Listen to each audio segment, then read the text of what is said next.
休息了这么久，可能大家都忘了我们常规赛的实力，但是没关系，我们很快会再让你们见识到的。如果能在季后赛打败他们，我也相当于证明了我自己了。2000次击杀不会是终点，就像我们这赛季的征程也不会就这样结束。2000杀，丢在的脚步没有停。生涯2000杀，在 LPL 也是排名第1的。哇，小狗收割停不住，顺便还能破个记录。我既然选择了中路，就要有 carry 的决心，我会扛着队伍前进。我之前说过了，季后赛的 RW 不会让大家失望。我们打 EDG 的时候，我给大家看 Super Carry 多硬币。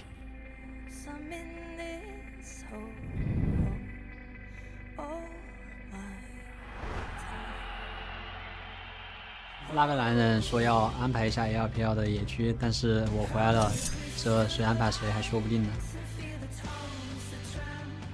上个赛季我们扮演的是挑战者的角色，但是如今的 IG 已经今非昔比了，请拭目以待。我只知道拿到过5次 LPL 冠军者，只有一个可以让，这就够了。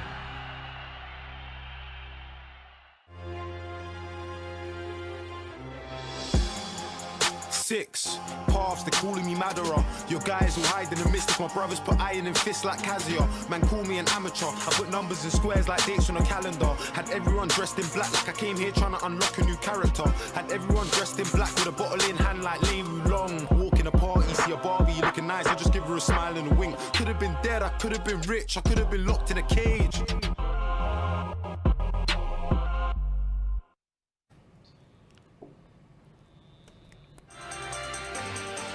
Fourteen teams started off this year in January to compete in the spring split, but now we are down to the final 4, the final countdown. And while the games will be happening live in Hangzhou, we're coming at you from our studio here in Shanghai to make sure that we don't miss any of the action, because these are the best teams in China, potentially some of the best teams in the world. You can see RNG, Royal Never Give Up, Uzi, the uncrowned king, going to try and take charge and lead his team to victory and finally claim that crown that has eluded him for so long.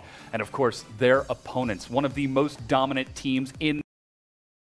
That said, that's still only the mid lane. We have to turn our attention towards that bottom lane. Uzi, you can see he's going to be playing against Jackie later, but with him starting today, it's Zatai, MLXG, Xiaohu, and Ming. And of course, the big story is that it's Zatai and MLXG. Karsa played 99% of the regular split, but since playoffs, MLXG has been the guy to show up, and he is playing in form. And it feels like they're looking towards a wounded Invictus Gaming with a strong top side. That's what's valuable to me, because Zatai can play any carry, and he has that attitude about him. You can look at the swagger that he comes out with. So right in the draft, right in the pick and ban, I wonder if he gets priority or counter pick. Biggest difference between Zatai and Letme in terms of statistics is their kill participation. Letme has one of the highest of any top laners in the league at around 60%. Zatai is sitting around 50%. So if you're looking at a difference in play style and how this formulates the matchup, he's much more about the 1v1 lane, not necessarily dominating you in lane, but some different counter pick matchups known for the Swain pick. And it seems to be that's why we could be seeing MLXG come in, giving him a little bit more time to shine with his own playoff. MLXG does gank top a lot more than Karsa does. He absolutely does, but their opponents, Invictus Gaming, the most dominant team of 2018 spring, the second most dominant team in LPL history, Duke, Ning, Rookie, Jackie Love, and Bao Lan. You mentioned it, most dominant, and a lot of it comes down to the early game for them. They are able to hit you very fast. Fastest when it comes towards LPL, dominance about it. Duke is going to be the biggest question. I wonder if he goes back to his Fiora picks. And for me, the X factor is really Ning. We know what to expect from Rookie and Jackie Love, but Ning is the guy that can swing this matchup and the hinge that it sits on. MLXG, are we going to get MLXD or MLX Jesus? And Ning can completely sway that one-sided. How long you been sitting on that one?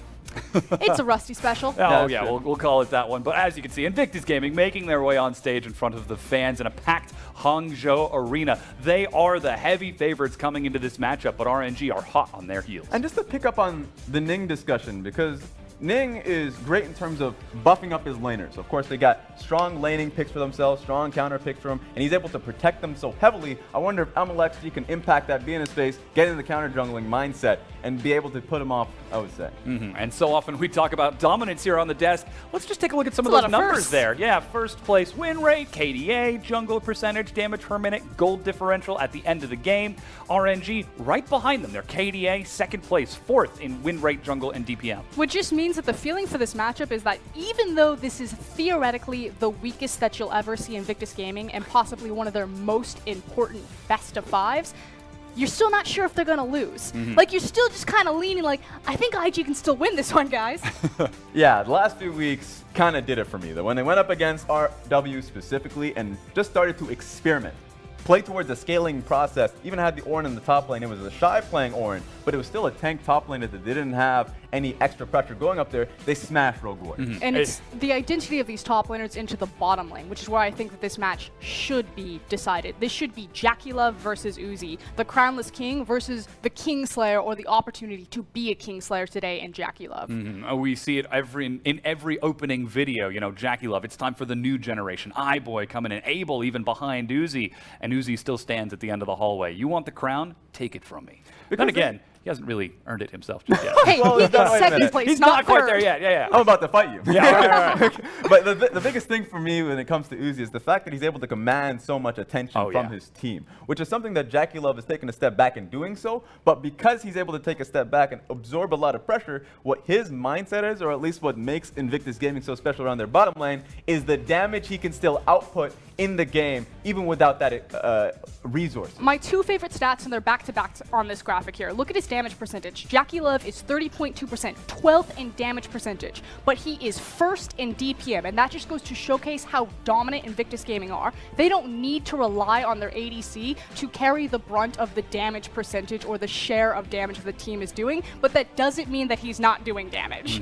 A holistic, powerful setup from Invictus Gaming to try and close this out. Of course, their opponents, though, in RNG chasing that crown. I got to know what you guys think. I have to know who's going to take the series. Raz, we'll start with you. All right. Is it going to be the wounded Invictus Gaming advancing, or will RNG move up back to the finals? He starts every prediction with the word uh-oh. Yeah, because people are going to have to hear this explanation. Now, here's the thing. Cast your mind back to RNG versus WE, LPL spring. Guess what? It was a 3-0. But it was a very hard-fought 3-0. RNG still remembers that. I think it's going to be a 3-0 here today in favor of Invictus Gaming. Now, history will not remember how close this set will be. But we don't care about history. What happens here is the results. The results matter. Invictus Gaming still have very strong team fighting, and that's something that RNG lacks. Okay, so now your prediction, but you can't say uh-oh. Yeah, not you can say uh-oh. Not going to say uh-oh. I think it's going to be a 3-2, but I think it's going to be RNG that takes it. Now, ultimately, this is the weakest that IG have looked, and RNG, outside of the top lane now being shifted kind of in their favor, Xiaohu's not that much weaker than Rookie. Uzi is definitely stronger than JackeyLove. They actually say that JackeyLove is the less experienced Uzi. And so then my X factor is MLXG versus Ning, and MLXG is playing the best that he ever has in his career during these playoffs. So I think RNG, I think they've got it, and more importantly, to go to a best of 5 and actually win in game 5, this is what I want. I want Uzi to step up, to take command, to not just end at 2,000 kills, but to lift that trophy, because this is the hardest hurdle that he has between him and MSI. So we just heard that from you, Frost, that your X factor is going to be coming out of the jungle. Raz, what determines this matchup for you? You said Invictus Gaming 3-0. What is it about IG's so stacked lineup that just upsets the whole thing? The structure that comes about it, because I did talk about team fighting, and the structure a lot just comes onto Ning.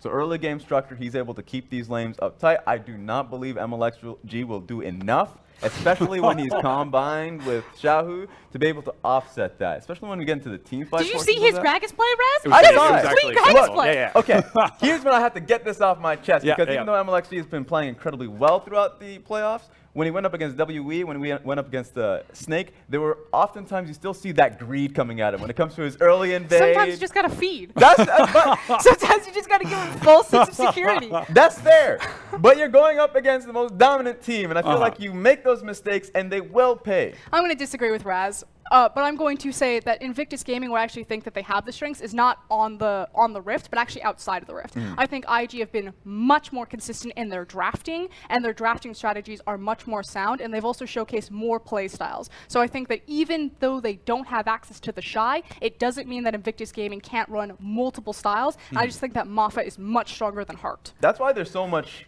I would say, curiosity for everybody when it comes towards the drafting sense of it, because we didn't expect what RNG did when they went up against Invictus Gaming 5 sets ago, because they started to draft heavy scaling compositions. We didn't know that Heart was going to go in that direction. So there is a lot of wrenches that they can throw at us.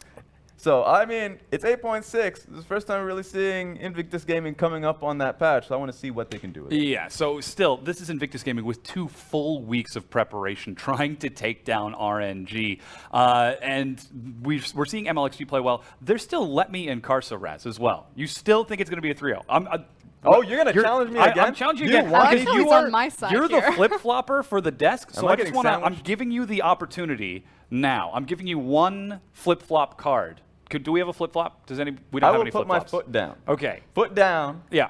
Even with Zatai in the top lane, the best thing about Zatai is the fact that he can look towards abusing the early game, maybe if Duke doesn't show up today. That's fair. But they can get past that, and a lot of questions are still about team fighting when it comes to going up against RNG. RNG is not known for being a strong team fighting team, and Invictus Gaming was able to do that against one of the best in Rogue Warriors. And of course, against RNG being able to stomp them. I feel like there are still a lot of points that RNG have to prove to me. But ultimately, Invictus Gaming isn't a team fighting team either. Both these teams are ranked 13th and 14th in terms of number of team fights per game. These are not bloody teams. These are 1-3-1 stylistic teams that love to play those side lanes, although we don't know if these top laners that they're fielding today will give them access to that. So I don't necessarily, while I agree that IG are the better team fighters, I don't necessarily think that they're going to be given that many opportunities to use that as an advantage. Oh yeah, I 100% agree with you in the sense that there's just not a lot of points we can reference. Not a lot of points we can reference for Invictus Gaming when it comes to team fighting with Duke specifically as well.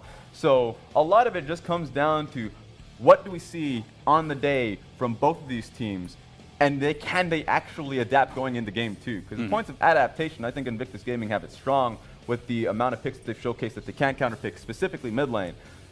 So I want to see what they can do from that point. RNG have to prove to me with that one. Yeah, well, I mean, we've still got the chance to see that. Jackulove, you can see on your screen getting ready for this. We do have to apologize for the brief delay before we get into game. Hopefully we'll get that resolved as quickly as possible. In the meanwhile, and I'm sure my wonderful analysts are going to love this, let's take a deeper dive into this matchup. My favorite words. Absolutely. So, Ning, on your screen, Frost, he was your wild card in the jungle against MLXG. Do you really think MLXG is going up against Ning, who now has 2 weeks of prep and footage before this?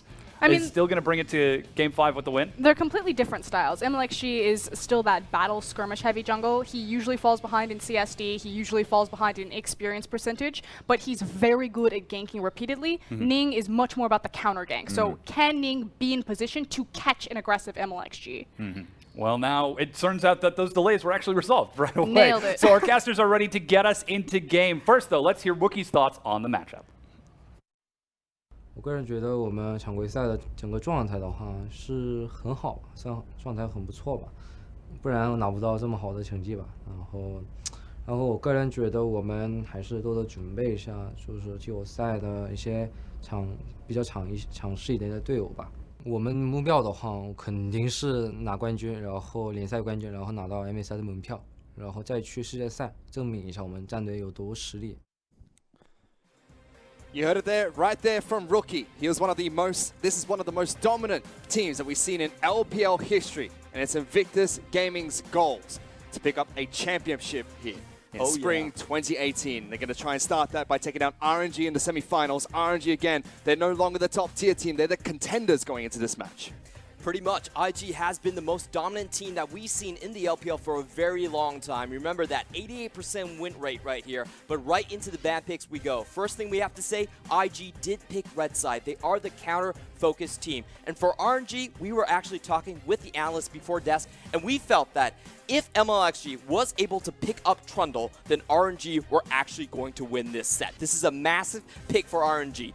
This is basically counters out Duke and doesn't allow him to play a single tank composition right here. Well, that was the first pick that came up from RNG on blue side. They locked in On as well as Kai'Sa, banning out Orianna, rookie signature champion, Olaf, as well as Rakan, the support in the bottom lane for Baolan. IG, they took away Thresh, Karma, Swain, 2 supportive bans being taken away against RNG, locking in Tahm Kench right away for Baolan. You've got Varus being picked up as the AD carry of choice for JackeyLove, as well as Gnar in the top lane. And this is the first time we're going to see Duke actually pick up a Gnar. This is a big question coming into this series. What form is Duke in? Because currently we've only seen him on 3 tank champions. No bruisers whatsoever. So if he can actually make a statement game in game 1 with a Gnar pick, that's going to change the course of the entire set. Certainly could. Remember, it's not the Shy. The Shy, unfortunately, has an injury at the moment, will not be playing this semi-final match, or at least the first match against RNG. Zatai's going to try and take it to his former team, Invictus Gaming. Go up against Duke, try and take him down. And Uzi is still looking for that crown. Moving into the second ban phase. Gangplank being taken away. Invictus Gaming as well as RNG both ban out this champion quite consistently. Zac being taken away from the jungle as well. This is really interesting because IG is reading RNG's bluff. They know that the Ornn and the Trundle can both be flex picks. We've seen RNG go for the Trundle top lane. We've seen the Ornn support. So they're not letting their guard down. What this tells me is that they want to hyper-focus on the bot lane. If you pick Kai'Sa, you're not going to be picking it to win lane.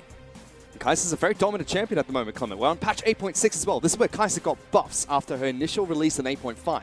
And the LPL was already trying to prioritize picks on Kai'Sa or ban the champion away. We already know that this champion is incredibly strong, and it's in the hands of the best AD carry in the world of Uzi. I don't care if he's the best AD carry, the fact still stands. You pick a Kai'Sa, you have to expect that you're going to lose that bottom tower first. So I like what RNG is doing. They're picking for a late game super powerful team fight to counteract IG, and they're going to try to play through the top side. Try to get those lanes rolling and just let bot side keep the pressure, hold it down. And while on IG side, they're going to have to play very heavily through the bot side in turn. That's actually the opposite to what JackeyLove has been doing this entire split. 2 very different play styles, 2 very different focuses coming into the first draft pick phase here. We have Braum as well as Vladimir being locked in for RNG as their final 2 picks. MLXG, he was known to pick up Gragas in the jungle. That was his specialty. Ning's going to be taking it into the jungle here today. And this is really interesting because Ning has actually said that the Gragas is just a weaker version of the Sejuani. However, the Sejuani was still open. He still went for the Gragas. So this basically tells me that this is a playmaking champion. He really needs to blow up the entire bot lane. Yeah, Sejuani was left open. It's the most played champion for Ning in the LPL. 14 games on Sejuani. He's only played 2 games on Gragas this split. This will be his 3rd pick of Gragas heading into the semi-finals. The first game that Invictus Gaming will be playing in playoffs. Rookie, we already mentioned that Orianna was banned away against him. His signature pick in the mid lane, he picks up Talia. Yep, and we do see the difference in ideas right here. IG, I still think they have the cleaner draft phase. They want to go entirely towards the bot lane. Tons of playmake potential. Talia, Gragas, various stuns to follow up as well. While RNG, their trademark has always been to be reactive on the blue side. So they went for double flex picks. However, in the end, they couldn't find a good matchup against Duke. They're hoping that if things really went to another tank in the top lane, they could have flexed that Trundle towards the top lane. That didn't happen. Duke came up with a new champion in Gnar this split, and now they're actually looking at a bit of an awkward draft for RNG. Why do you think that's going to be an awkward draft for them? Because yes, they don't get the Trundle counter matchup into that tank, taking away Duke's power, but it's still a very powerful pick in the jungle itself. Yeah, the problem is you can't really expect to win the entirety of the top lane. Gnar is a good matchup into the Ornn so far, so you can't really expect push to come out of that lane. What RNG's game plan was coming in before this was most likely to punish Duke on tanks, push into their jungle, and from there try to affect the mid lane. However, I don't think they have a dominant stance in the top side, while on the flip side, we do see IG have very strong weapons, strong counters to RNG in the bottom side of the map. We've seen the LMS playoffs so far. If you pick a Kai'Sa into a Varus, you have to expect to lose that first tower. Varus is incredibly dominant. We're not patch 8.8 or 8.7 where the changes have come through for Varus. Still very strong, still picks up the Grinz's Rage Blade, and there's very few champions in the bottom lane itself that can actually defeat Varus during the laning phase. On top of that, it is one of JackeyLove's most played champions, and he's incredibly proficient on the champion. There's going to be a big battle between RNG as well as Invictus Gaming. We're heading into the first match of the semi-finals. Let's get on to Summoner's Rift.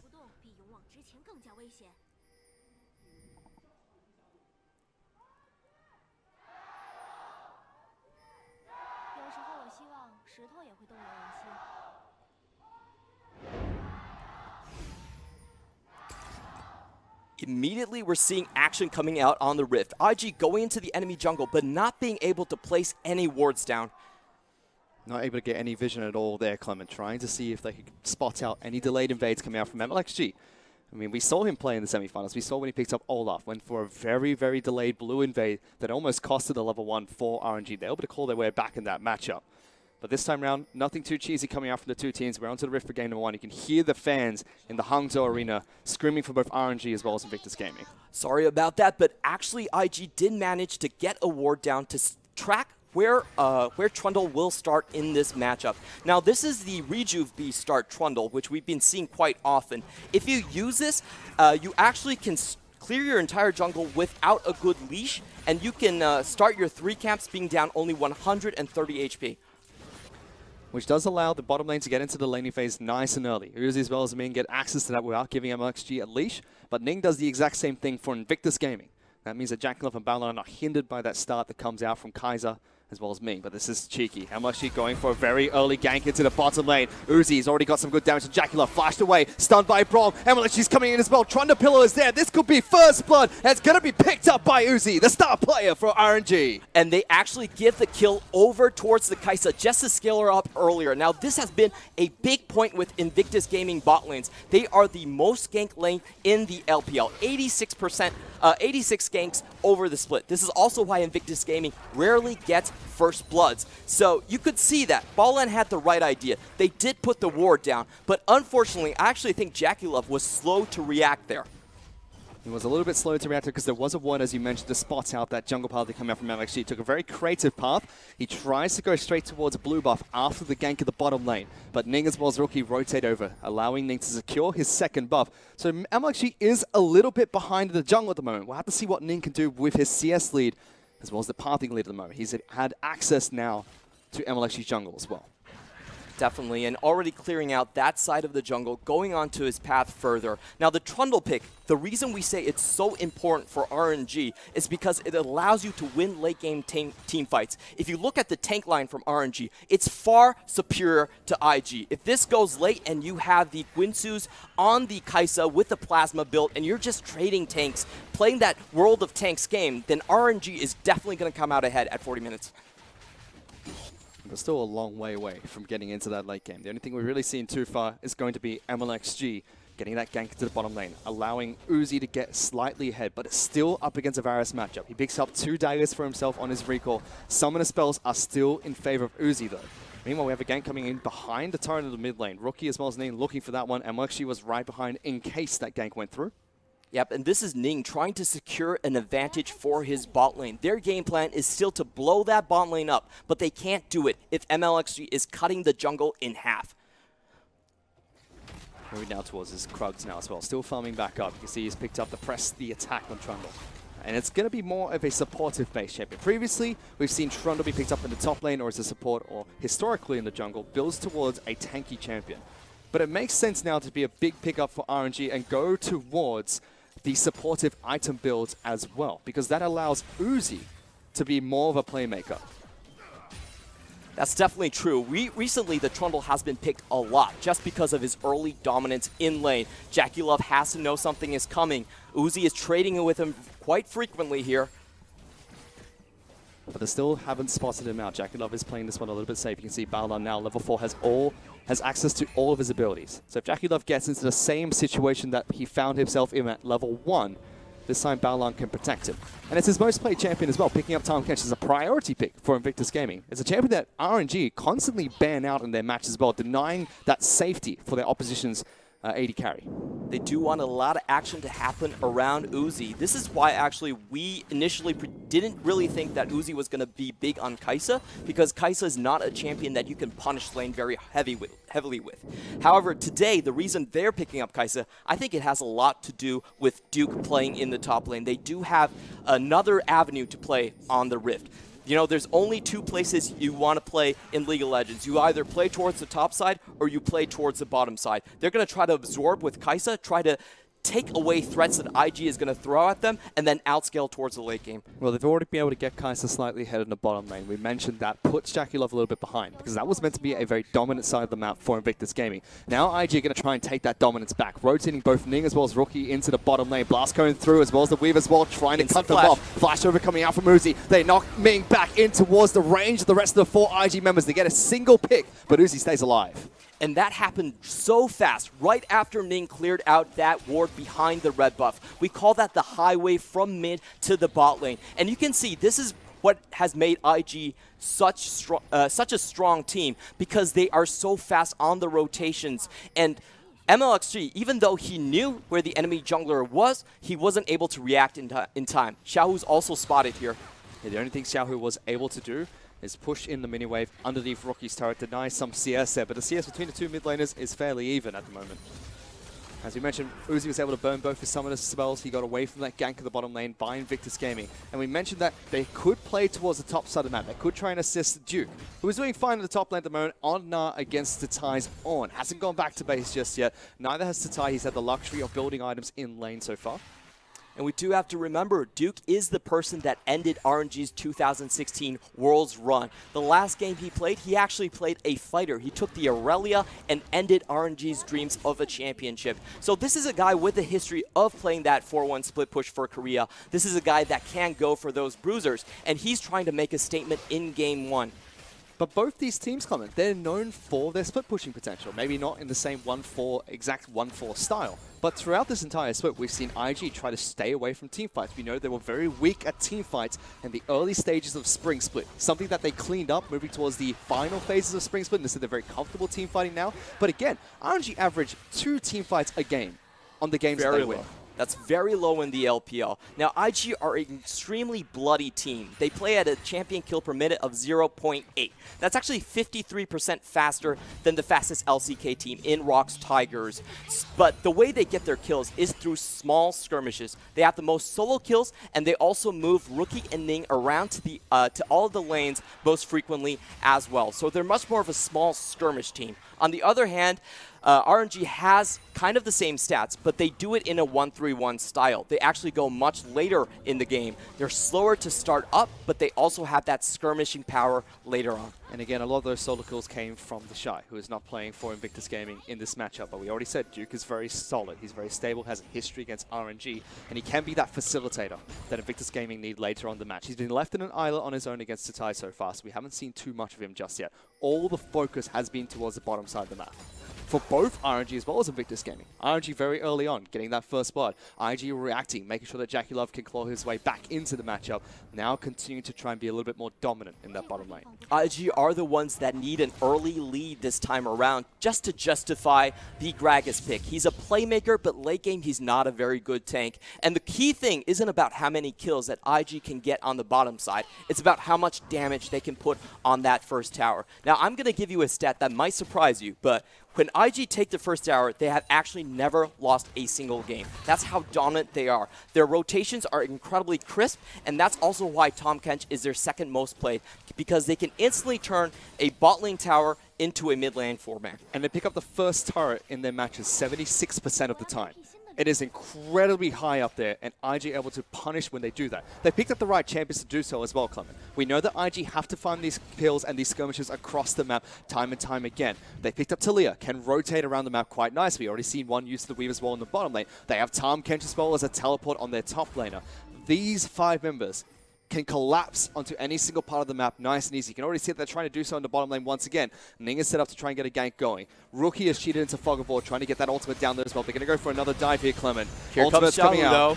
though. Rookie's going to come through. Xiaohu's going to try and collapse, but they're taking down Uzi. The Uncrowned King's already dead. Balan's taking up the turret here, forced to flash away. Ming's in trouble, gets flicked back, and JackeyLove picks up that kill. 2 more picks for IG. And this does force so many rotations from RNG. You could see their mid laner and jungler effectively do nothing, and they also take Xiaohu down. Xiaohu was caught underneath that turret, which means IG get another kill. They're moving towards the turret, and first turret's picked up by JackeyLove. Oh wow, history tells us IG has 100% win rate when they pick up a first tower. You can already see all of their members moving out for lane, pushing that down and taking that dragon. That's going to give them another tempo lead when they come back on the map still, because Uzi and Ming have to take care of that bot lane wave.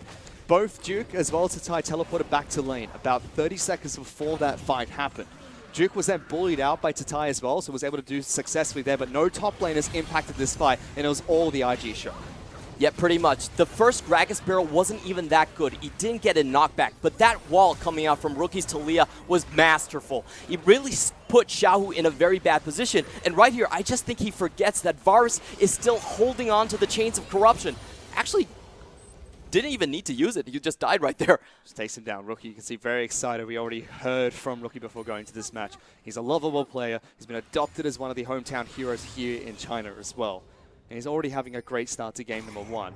Once, like we said earlier, IG have so many ways to rotate around the map, and they're now trying to gank Tatai in the bottom lane. Balan trying to bring Ning down here. Flash is available for Tatai, and he's able to create enough distance for himself as it's RNG that start the first swap in this matchup, sending Uzi towards the top side of the map. We do see the stats coming out for Baolan's Tom Kench. 10 wins and only 1 loss. 42% of the 42 rate for him. I'm not really sure what that means. Probably appearance rate. On top of that, he picks up Tom Kench as his second most played champion, only going towards Braum more frequently. And you can see how much emphasis these two teams have on protecting their AD carries. Uzi, we already know, he's a veteran. He's the best AD carry in the world. And he's said it time and time again. If the young blood in the LPL want to take him down, come at him. They haven't been able to do so just yet. Rookie, however, is being ganked in this mid lane, forced to flash away. Does take some damage from both MLXG as well as Xiaohu. Great rotation coming out from RNG. They're just here to force Talia away from the tower, and they actually have all members here. They did swap preemptively. They had Zatai in the bottom lane instead of Uzi picking up that bot wave, so they're able to make this quick rotation. They get some damage as the mid lane out of turret, but they're already being forced back. The rest of Invictus Gaming will play this one safe, rotate into the middle lane, and make sure that RNG can't take an objective for themselves. IG have matched the lane assignments that RNG have distributed. Jackie Love has now been sent into the top side of the map. His Guinsoo's Rage Bait is already complete. That's a big item power spike for Varus. Uzi is not close to picking up his just yet. Yep, even though Uzi had a sizable CS lead before the rotation in towards the mid lane, Jackie Love did get all of that tower gold, and they're already sniffing out a potential gank from MLXG. And you can see Uzi wants to go back to base. He has all the components for that Rage Blade. He needs to pick it up because without the item, there's no way he can go toe-to-toe with the damage that Jackie Love is going to output. Kaiser does have an ultimate that can get him into these skirmishes nice and easy if RNG try to start something without Uzi being here right away. But IG should get some chip damage here. They have Ning waiting in the wings. MLSG's forced to clear out the minions that are on the top side of the map. Ming actually taking some damage here. Forced to use Cleanse to jump away from this turret. Jackie Love still getting good damage down here. The demolition will come out from Balan as well. And Uzi just too slow getting back towards the top side of the map. Second turret falls to Invictus Gaming. You could see there was a lot of hesitation coming out from Uzi. He actually stutter-stepped around the bot lane, thinking if he was going to go for that bot lane kill instead. Trying to lock down Jackie Love as well. Gets stunned. Balan saves him from now. Ning's trying to jump in. Body pop forward. Slows down Uzi. Throws the cast out, but good shield from Ming. Knocks RNG back. Low. Ming's trying to run away. Jackie Love flashes forward. Hail of arrows. Picks up the kill. Tatai now with a deep flag. Rookie trying to jump in as well, but he's been collapsed on. Rookie's dead. Uzi picks up the kill, jumping over the ultimate, but Duke is now teleporting to fight. He's almost going mega. They've locked down Tatai. IG pick up another kill. And IG come out ahead massively with the extra kill onto the top lane and also a Rift Herald right there. I think the problem was that their bot lane teleport towards the top was actually desynced with the top of the fight. What they wanted to do was send Zatai to the backline and join the Ming initiate. That never happened on time, so instead they went for the other kill here. They were already pinging for the ward in the top lane, but for some reason Zatai actually teleports very slow in this scenario. So you can see that this fight, even though RNG had a great idea, it was so far off the mark in terms of execution. They turn onto Rookie instead, and even though they get a good kill, a good return kill for them, everything still goes IG's favor. Yeah, that's the only thing that they're able to pick up. One kill onto Rookie, catching him, rotating through that river. But Tatai, as well as being fall during that fight. You mentioned it yourself, Rift Herald was going to be picked up by IG shortly after. So that's 2 turrets. They've got Rift Herald, which means another one in their back pockets if they need it. Infernal Dragons come up in a minute 30. You'd have to think IG, they're going to be comfortable trying to fight for that as well. and they have a 4,000 gold lead here just 15 minutes into the match against RNG. RNG has actually taken no towers so far this match. IG are looking at a potential where they can take down 6 towers against 0. And if it gets to that phase, I feel like IG has this in the back, even with a worse team fighting comp. Invictus Gaming commonly close out their games coming with a 9,000 gold lead. 9,000 gold is how much they usually finish their matches with. RNG, 2 to 3,000. So this is a gold lead that RNG constantly use, Clement, to clean up games. IG, they're comfortable with so much more. They can use this to try and clean up the game, but they're going to be able to snowball so much further if history repeats itself. A very dominant team so far in the LPL, and they do like those early game leads. They're so good at pushing out the entirety of the map. Already forcing down the mid lane right here. Trundle is slow on the rotation. They're going to take it down. Okay, pick up another turret from themselves. So all 3 outer turrets have been taken down here by Invictus Gaming. They picked up a 5,000 gold lead for themselves. Infernal Dragon's coming up in 24 seconds. This is the team that can collapse, can look for those skirmishes. And they might try and do so just here. RNG, we mentioned already that they're a team that wins off of 2 team fights in 1 match. If they could somehow pick a good fight over this Infernal Dragon, that could be the first fight for them to try and get back to this match and 1 step closer towards a victory. Yeah, we could already see the game plan formulating here for RNG. They're going to try to get Xiaohu extremely fed. If you look at IG's compositions, they're all a bunch of very soft champions. You can take them down with a single rotation of Vladimir. That Vladimir is going to be a nuclear bomb come the late game. So they're sending him out towards the furthest part of the lane and telling him, hey, even if we lose tower, it's fine. Get your farm up. But IG have focus on the bottom side of the map. They took down Infernal Dragon. They've rotated towards the tie. No flash available for On. Jackie Love gets another kill. RNG, they're going to try and focus in the mid lane. Rookie's being tagged by Kaiser, takes some damage, and actually had his ultimate available as well. Weaver's Wall comes through, knocks back Ming, but it gets countered by that shield. Turret should fall here in the mid lane, but Ming, he's in the back lines, looking to try and knock back Uzi. Doesn't get anything for it. IG still pushing in this bottom lane. They knock down the bottom lane inner turret, pushing towards the inhibitor as well. And RNG probably aren't strong enough to really try to pincer them into the bot lane. So they're just going to clear this out, and I actually think that trade was in favor of RNG. They did lose 1 more kill for it, but you have to remember that Xiaohu in the top lane has been getting free farm this entire time. That's one of their sole win conditions in the late game. Xiaohu getting a full rotation into the back line will end IG. That's if he can get into that back line. And how far behind can RNG actually fight from, even if Xiaohu gets that flank? Because slowly but surely, Invictus Gaming are increasing their gold advantage. They've already taken out so many objectives. You have Dragon, Rift Herald being taken out, 2 Elemental Dragons from Invictus Gaming. Crucially, an Infernal Dragon as well. They've taken out all the outer turrets. Bottom lane inner's gone down, and it doesn't get any better for RNG, because Baron's going to be spawning in a minute 40. That's another objective that Invictus Gaming could pincer RNG into fighting over.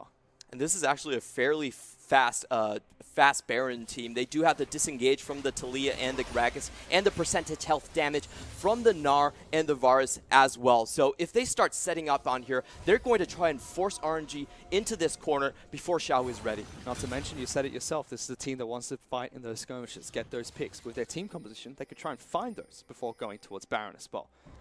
Big item leads were picked up by Jackie Love early. He had the Gwyn's Rage Raid as well as Hurricane before Uzi picked his up. Now just with a pickaxe advantage, so RNG could try and use that only slight disadvantage instead of the major disadvantage that Uzi had earlier to try and find a fight. Kaiser is an incredibly strong champion.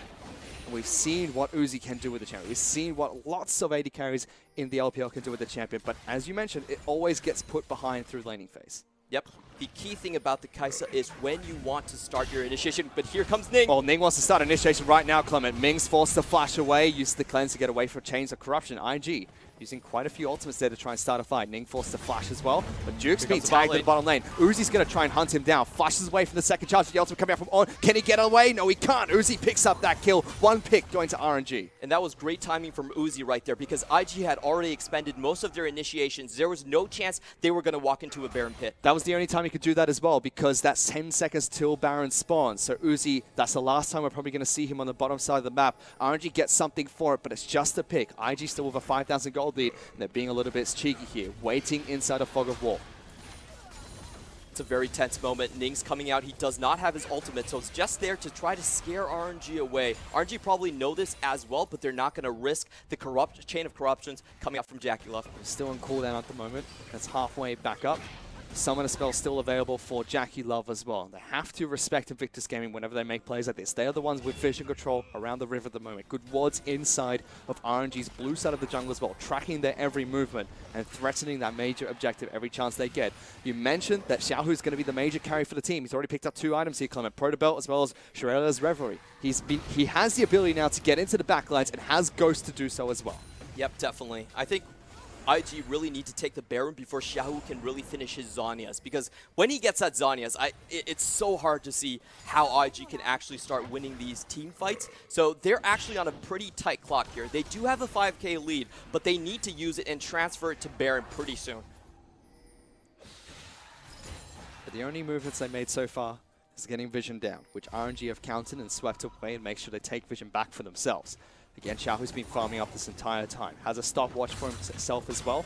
Not going towards the Zhonya's just yet. That is a stopwatch in the bank, so to speak, meaning that he can use it during that next team fight, which again, RNG desperately need to try and take against IG with the leads that IG have acquired through laning phase. But this is not the first time we've seen this from Invictus Gaming. It's almost every single match we've watched for them where they're able to acquire such a massive lead for themselves in the laning phase.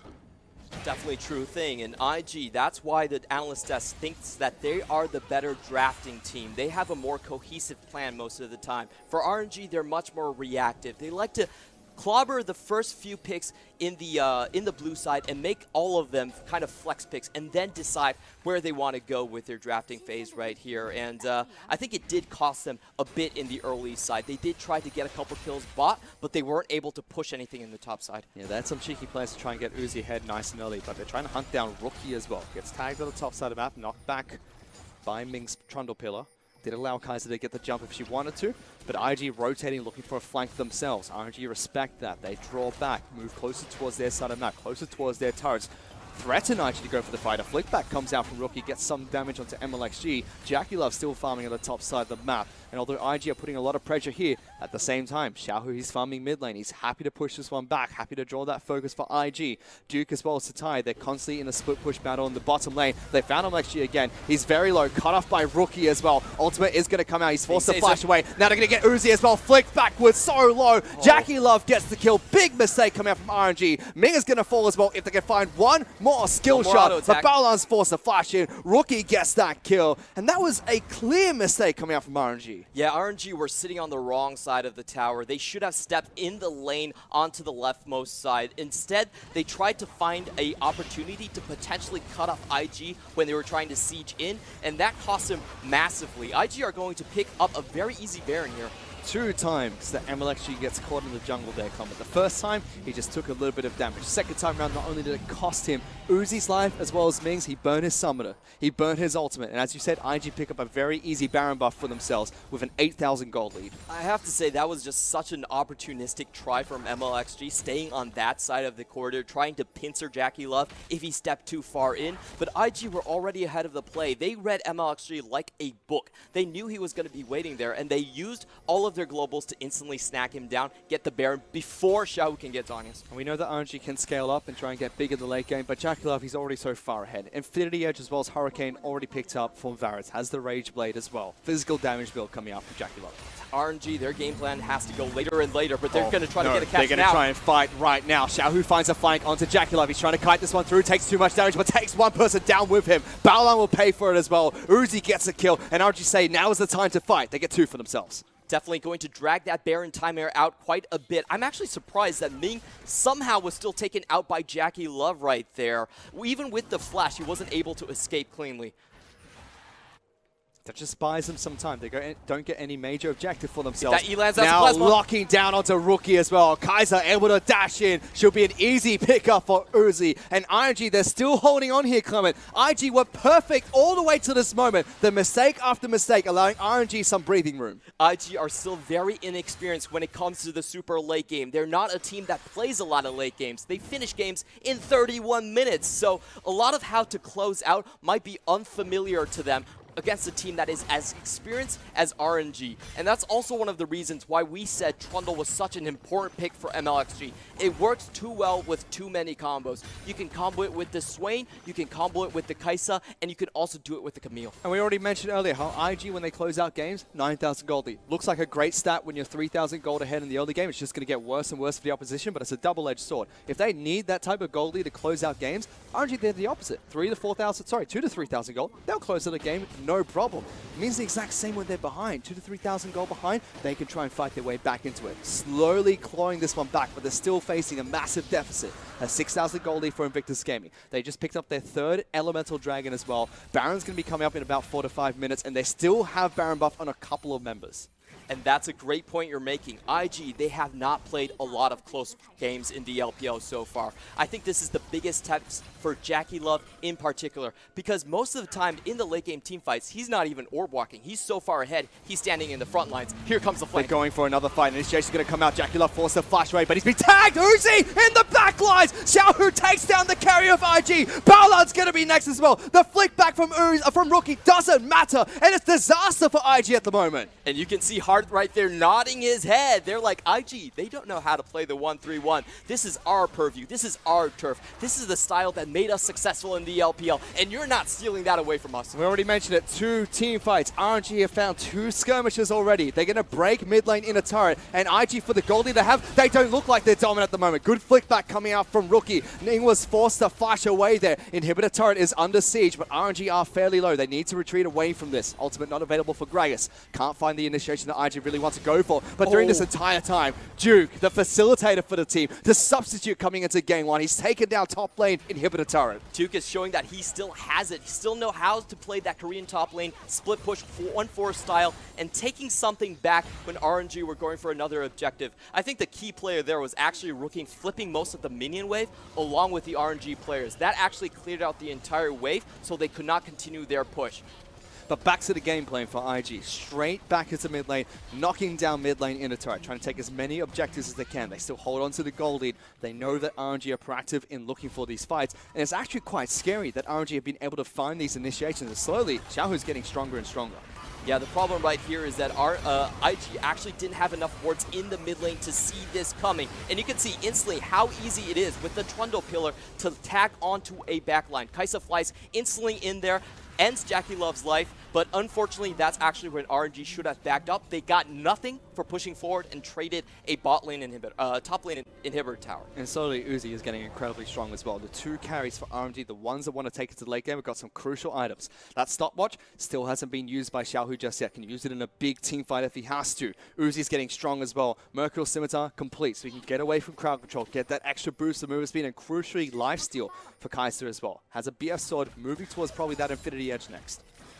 And we can see that it's a Talia right now. I don't think that she can go on a 1-3-1 mission anymore. The engages are coming too fast for RNG. They can punch mid lane at such an incredible pace that Rookie did not even use his ultimate last time they fought. Which makes this Owen pick quite crucial for RNG. They took away the Parom, so there's no shield to deny the initiation coming out from On. And it's such a fast engage, as well as with Trundle, locking down Balon as well as JackeyLove in the mid lane. Uzi's trying to collapse as well. JackeyLove trying to cut this one through. Has Ning in the back lines, but Xiaohu's here as well. Exhaust goes down. IG turn their focus towards the Vladimir. Balon trying to save the ADK, but Uzi's back in the back lines once again. JackeyLove can spin up a double kill. Being picked up by Uzi, chasing down remaining members, but the Duke is in the back lines, getting so much damage. Can they kill this Kai'Sa? A triple being picked up by Uzi. Duke is the last man standing, but RNG find a team fight. And that's an open inhibitor for RNG. They should push straight into this. The key moments right there was the Acathian Rain, sniping down 2 IG members on the front line right there. Tons of damage coming out from Uzi. There was good damage coming out from IG. It looked like a strong fight, but no one had access to Uzi. IG could not shut down this star. They're pushing through mid lane. Inhibitor turret is going to be taken down. Xiaohu's been sent back to the base to deal with the mini wave that was pushed in, and the first inhibitor is going to fall to RNG. I feel like this is a laning allocation mistake from IG. They cannot put Talia in one of the side lanes. She's much too slow to come and help the rest of the team. They actually need to play a 4-1 style with the 4-man, with Talia going with the 3-man, and then have Nara as the sole split pusher. He does have the teleport to come in, but look at where Rookie's positioning is right here compared to Xiaohu. Xiaohu was waiting in that brush for so long. He finally found that golden opportunity to go in on 3 members of the backline. Remember, there's not a lot of tanks on IG's roster right here.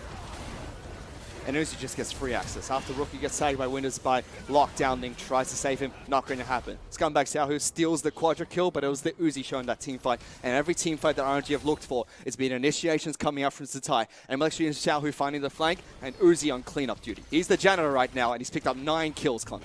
Oh yeah, and if you look at that lifesteal, he's no longer afraid to go into that backline. If those are scatter fights right there, then they're going to win all of them. IG actually needs to keep the Gragas barrel just to dissuade Kai'Sa. Well, IG trying to make a big power play here, cutting off RNG from getting access to this Baron pit. Baron is at 3,000 health. Can they try and jump in? Zatai going for the initiation, but it's going to be Baron secured for Invictus Gaming. Duke is in Mega Gnar. It's dangerous to go for a fight, but they are going to look for it anyway. Ning looks for the disengage, doesn't get it. Ming is very low at the moment. Baolan saves Jackie Love at the start of this fight. RNG now trying to retreat. They have low health bars on both their frontliners at the moment. So IG make a good play, pick up Baron buff for themselves. Great retreat path from IG. They climb up the ramp and then shoot the chains of corruption down. So sticking everyone into that funnel. RNG don't want to risk that. Back off immediately. And so far the team fight's been looking good for RNG, but IG now with Baron buff, with a Baron empowered minion wave, as well as a Banner of Command minion looking to go through, trying to push for their inhibitor themselves. Jackie Love stepping up, getting that last auto attack, taking down that turret.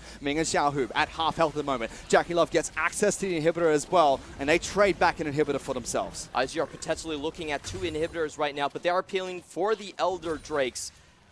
For the next Infernal Drake right now. 2 Infernal Dragons going to be picked up by IG, buffing up Rookie, Duke, as well as Jackie Love quite nicely.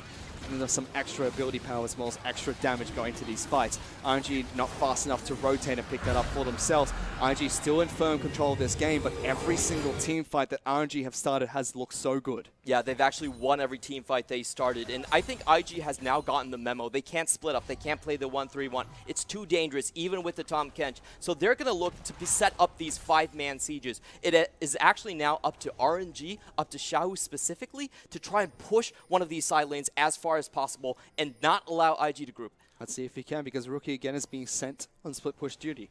Doesn't have a teleport. He's picked up heal as well as flash as his summoner spells of choice, pushing top side of the map. Duke will take over that duty in just a second. But across from him, Xiaohu, 2-1-7. Rabadon's Death Cap picked up, still has the stopwatch, has the Banshee's Veil. His final item yet to be complete, which should be a Zhonya's Hourglass. His 80 carry, Uzi, sitting on a Zeal. That's going to be the last item for him to complete, but he's looking across from Jacula, who just finished his own Guardian Angel. He's now at 6 items picked up on Varus. And if you look at those items, that is a 80% crit Varus, so he's not going purely on the on-hit damage. Knows he still needs to pack a punch into the late game. So this is a very dangerous scenario, because if Jackie Love can actually find Kai'Sa, find the backline in terms of damage, he's going to obliterate them. This isn't the on-hit build. Duke is very scary as well. He's 2-1-2 on Gnar. He's been split pushing the entire match, but he's Flame Horizon to tie. He might not be the flashy. Winsus as well. He might not be the flashy solo killer that we see from the Shy, but he's packed a lot of CS in this matchup. He's got a Gwinsu's Rage Blade. He has a Blade of the Ruin King. He's got a Black Cleaver picked up in this Gnar. Duke is looking to kill people, and he's slowly split pushing this Nexus down.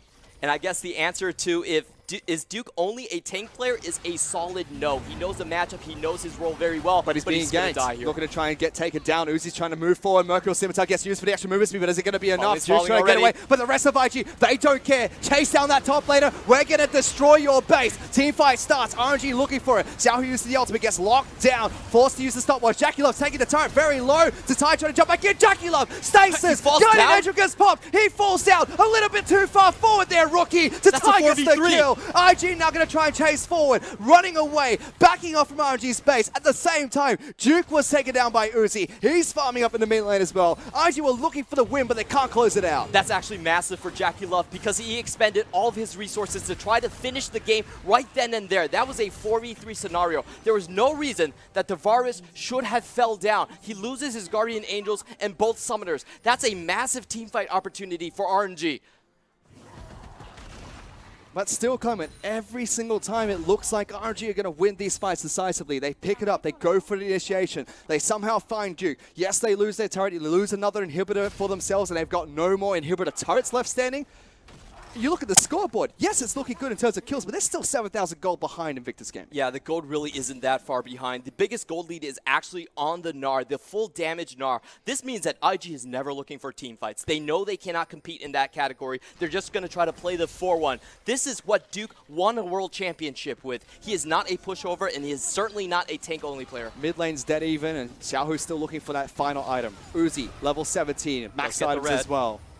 Only bottom lane support for Baolan is 2,000 gold ahead. As well as you mentioned, Duke being far ahead of Zatai in the top lane. RNG can look for these 5-on-5 fights. Can Duke make the clutch plays, the clutch Gnar ultimates to try and shut down RNG if he groups up for fights like this? RNG, they're trying to go for the preemptive 5v5 that they know they will win. However, they need to find something before that massive bot lane minion wave is going to crash into their Nexus.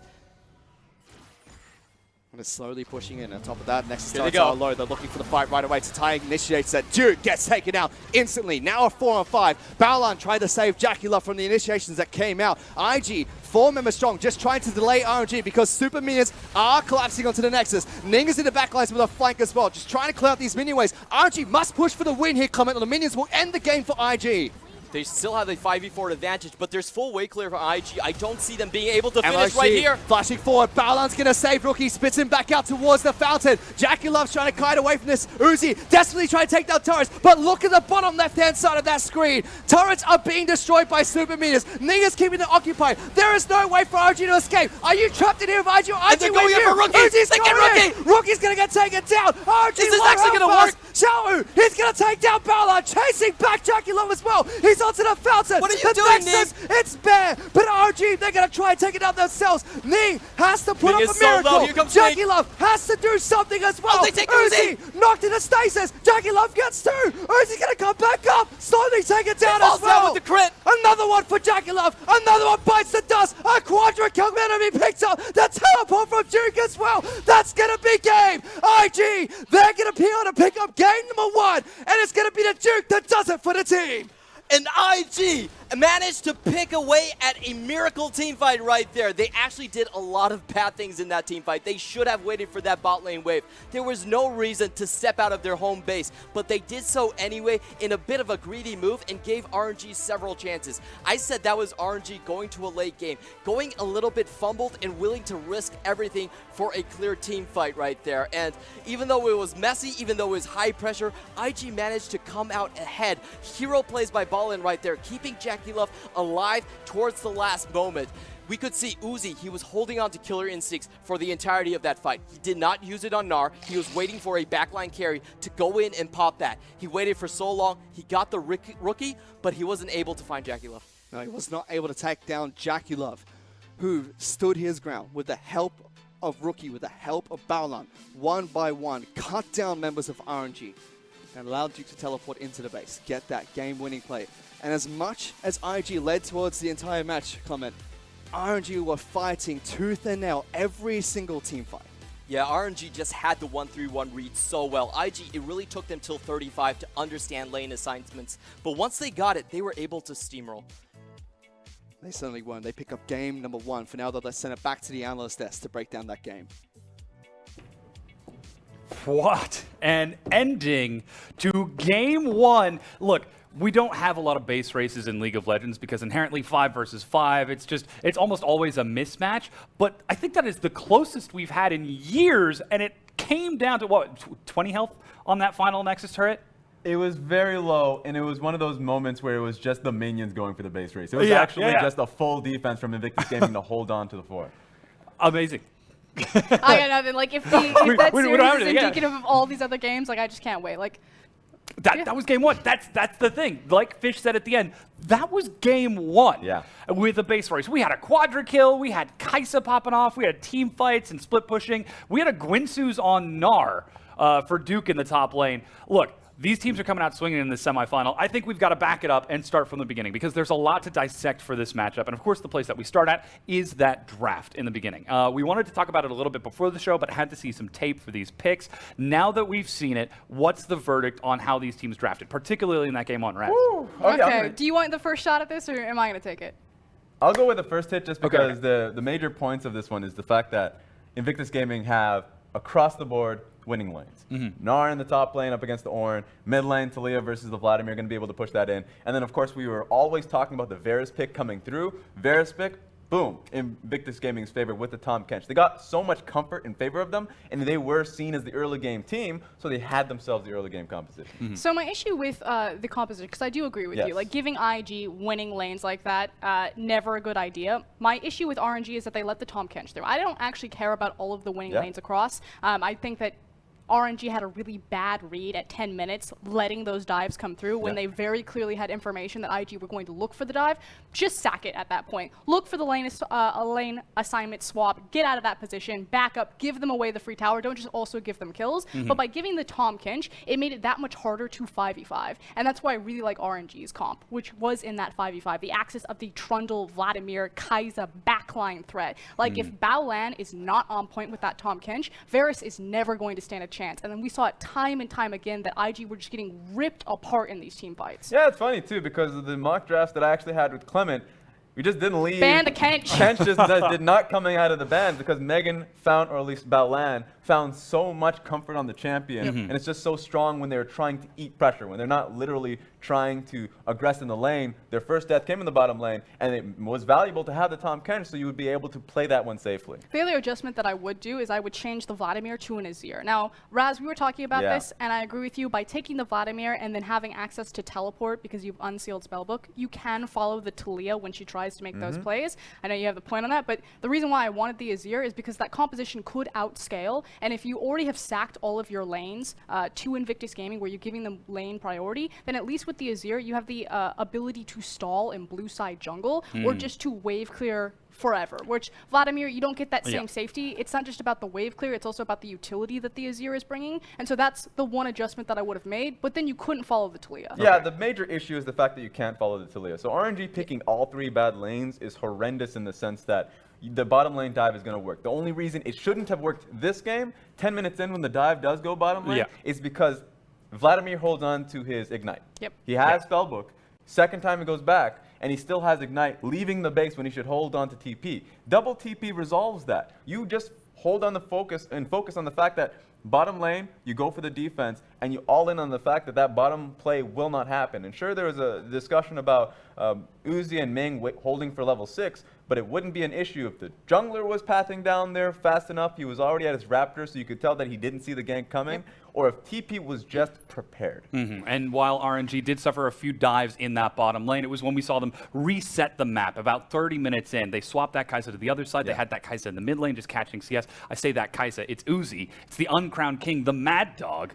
And he's able to pop off in these team fights. You talked about it a little bit during the draft. They enabled the team fights. They were able to chase them down, and they did see results, but it wasn't enough to close out the game. That's because you have to look past just win lane, win game. I know that's been Invictus Gaming's strategy, and yes, Raz is correct that in some of these team fights, IG also just weren't prepared enough. Like, you can see where Gnar is positioned on the map right now when they just get flanked. But ultimately, the 5v5 ability of RNG's composition to have access to the backline by using the displacement pillar, proccing the plasma, and getting Uzi to just dive into the backline with Kai'Sa is so cool and so effective. It's definitely cool. One thing IG realized, and they really slowed the pace when they were going towards the bottom lane play at the very end, was the fact that whenever Gnar was going top lane and was starting to get a deeper push, he realized Kai'Sa was there, was going to be able to cut their top lane push. And of course, we already saw that was one of 2 mid lane catches on Jackie Love and Baolan,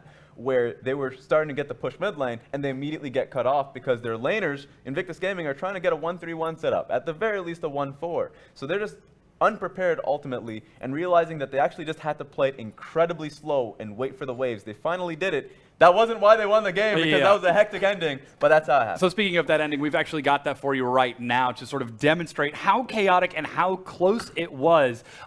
Jackie Love standing his ground when his team is dying around him, when 5 members of RNG are pushing down, and then Ning cuts the minion wave. Yeah, and that's the big thing for me, is denying those creeps, because that's what slows down RNG. What, 60% tower fortification when you don't have the creeps available for them, which means that they're taking so much more damage, they can't end the game, they're racing against the opposing minions, and then it allows JackeyLove and Balan to have their hero moment. They finally had that one minion. I don't know if it was no, actually just wasn't close enough to get the minion Yeah, debuff onto it's the really tower. rough to watch, like Ning the hero. Yeah, it was very sad, but you mentioned it. Ning comes in, incredible to give JackeyLove the space necessary to walk up, and that was the major deciding point in allowing Duke back into this one. And of course, that's the calm under pressure that they needed to win that game. Ning not engaging with RNG, flashing in for the cast to separate his team and allowing Uzi to get picked off. He takes our MVP at 4-1-11 with that KDA. And Ning was all over the map.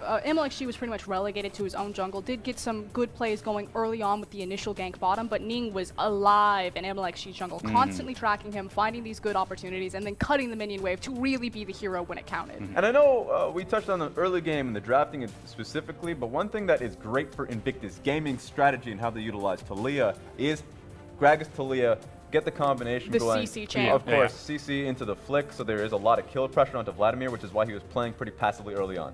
And then likewise, it was the fact that Gragas went for the AP, Gragas not giving over any of those tank stats to the Trundle, so recognizing what the matchup was going to be and having the answer. And people have said that Gragas is just the worst Sejuani. In fact, that was me. Taking another look at Gragas. People have said it. I actually really like Gragas now, just because, again, his penetration into team fights. When you throw a Sejuani ultimate, you basically hit the front line and then you try to roll over front to back. With Gragas, you deny dive potential on your own team, and you can penetrate into back lines and separate everything. Just a lot more versatility there, as well as the CC lock. Yeah, and it worked out for them in that game one. That said, we're going to go ahead and take a quick minute and a half break while we get ready for that game number 2. Don't go anywhere. The LPL is going to be right back with more base race in action.